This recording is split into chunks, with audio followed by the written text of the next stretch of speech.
In order to pass all tests and gain homologation, that's genius. What is going on, guys? It is JJ here, back with a new video, and today we're going to take a look at everything you need to know about the F1 2022 car. This is sort of my final tune-up. Before we get into the F1 season, we are 3 or 4 days away from the F1 season beginning, from the F1 season getting started. And it is going to be an absolute treat. We did take a look at the Bahrain circuit guide as well today, so please take a look at that video. I think it's going to be a really, really unique one. I just love that the F1 season is finally starting up, and I'm so happy for it. But obviously, we've learned about the new rules, we've sort of learned about the new regulations, and now that we've seen testing, we know what the cars are going to sort of be like and how they could, fix them and do this and that. But I do want a sort of more in-depth knowledge, especially from F1, at what they were thinking was going to happen. This was months ago, I think that they dropped this video, what they think was going to happen for the F1 cars in 2022. So let me know what you guys think about this down in the comments below. Let me know what you think F1 got right about this video, what they got wrong, and what you like the most about the 2022 cars. I'll be completely frank, Ferrari, Haas, and the Mercedes are my 3 favorite cars, not necessarily because of the livery or how they look. It is because of the livery and how they look. It's how they look. The Haas just looks clean in the all white and blue. The Ferrari in that all red, the F175, gorgeous. And the Merc is the Merc. It's the Merc. But anyway, let's go to the video and learn everything about the F1 2022 car. As well, guys, you can find the original video down in the description below. The 2022 Formula One car has been designed specifically to promote better racing, which it achieves through a revolution in aerodynamics. Okay, here's the issue, and I know they're not going to address it because they probably did not see it coming. The evolution in aerodynamics and porpoising, they go hand in hand, because you're going to get the porpoising if you don't actually use the math and calculate how you're going to get to these aerodynamics, and I think that's what they sort of missed. Maybe they did expect it, but maybe not to the degree that it's been prevalent. F1 cars can currently lose up to half of the downforce that gives them grip around the corners when following behind another car, the dirty air from the car in front making them unstable to drive. On the 2022 car, the front wing and nose concept have been completely rethought to help combat this problem, while the revised rear wing design features rolled tips to push the air higher as it comes off the back of the car, allowing the chasing cars to stay closer through corners. Really? And a new 3D-shaped floor generates much more efficient underfloor downforce without disrupting the airflow behind. When combined, the benefits are striking. Current generation cars experience a loss of downforce of around 35% at 20 meters distance and 46% at 10 meters distance. But changes on the 2022 car reduce these figures to just 4% at 20 meters and 18% at 10 meters, meaning chasing cars can stay closer for longer and put more pressure on. But don't you guys see the issue in that? I mean, yes, it's going to give us the more competition that we really, really need and that we want to see, but at the same time, I feel like it's going to result in more accidents. People have said that the cars are faster through corners so far in testing, but it's just on the straights where they lose their speed, and that's where the porpoising effect comes in. I'm talking about the porpoising effect way too much, mainly because it's the biggest issue affecting Mercedes still, but it's kind of prevalent. If we see it in the first 1 or 2 race weeks still being a factor, I bet you they do something to change it. But a team like Red Bull, they've completely mastered it. They have it down entirely. Another big change is wheels, increasing in size from 13 to 18 inches, with F1 cars also set to run low-profile tyres for the first time.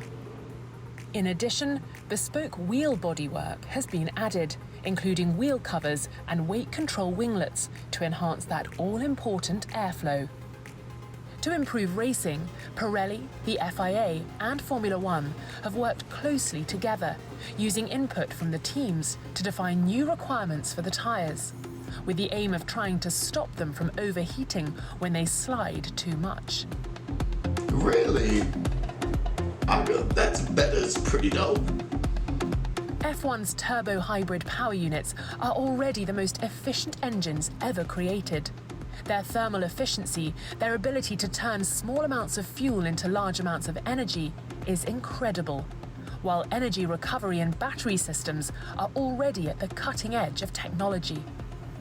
But for 2022, they'll be pushed to improve further, with changes to introduce standard components to the fuel system and add additional sensors to allow the FIA to monitor the power unit better.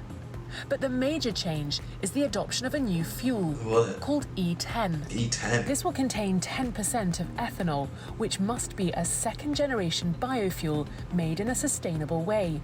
In other words, it must have a near-zero carbon footprint.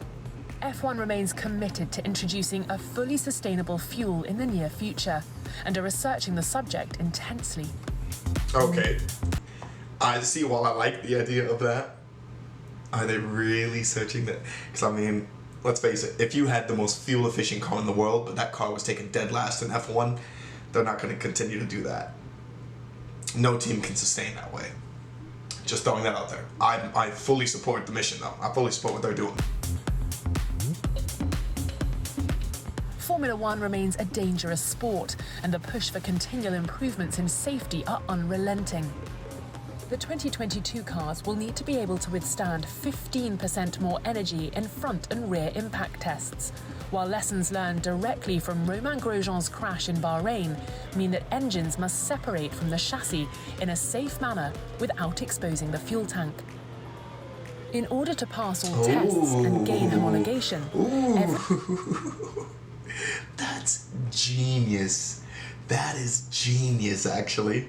Grosjean's crash, we've taken a look at it twice on this channel already, which, by the way, it's maybe a little info card. There probably will be a little info card right there for that. That's an ingenious way to sort of think about an accident, is why did it burst into a fireball? Every chassis on the grid was exposed. needs to undergo a number So of fix severe it. static squeeze tests to prove their strength, with the magnitude of these tests having also been increased for 2022 to ensure drivers are better protected than ever. The effect of the chassis changes and increased tyre sizes are that the minimum car weight has now increased by 5%.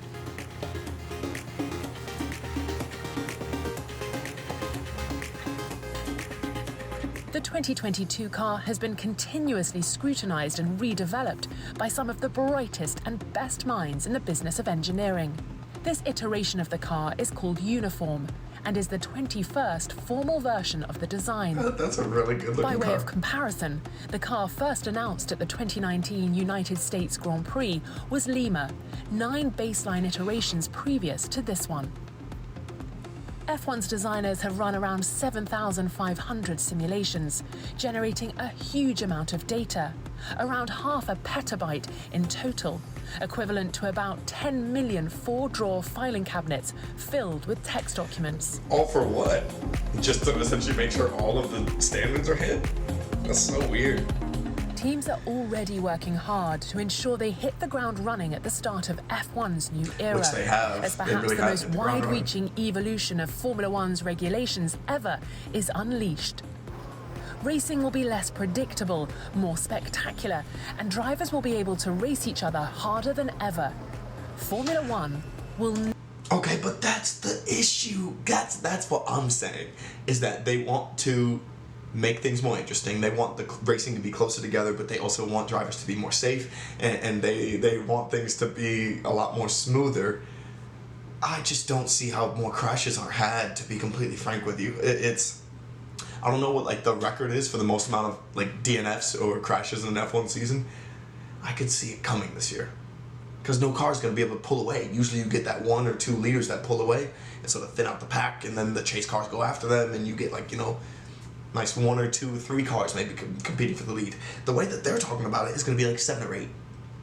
It's going to be very interesting. It's going to be very, very interesting. But okay, let me know what you guys think about the 2022 F1 car down in the comments below. I'm actually really happy that I saw this to sort of see where their mindset was. And now that we've seen testing, we know what's going on. But yeah, let me know what you guys think down in the comments below. And peace.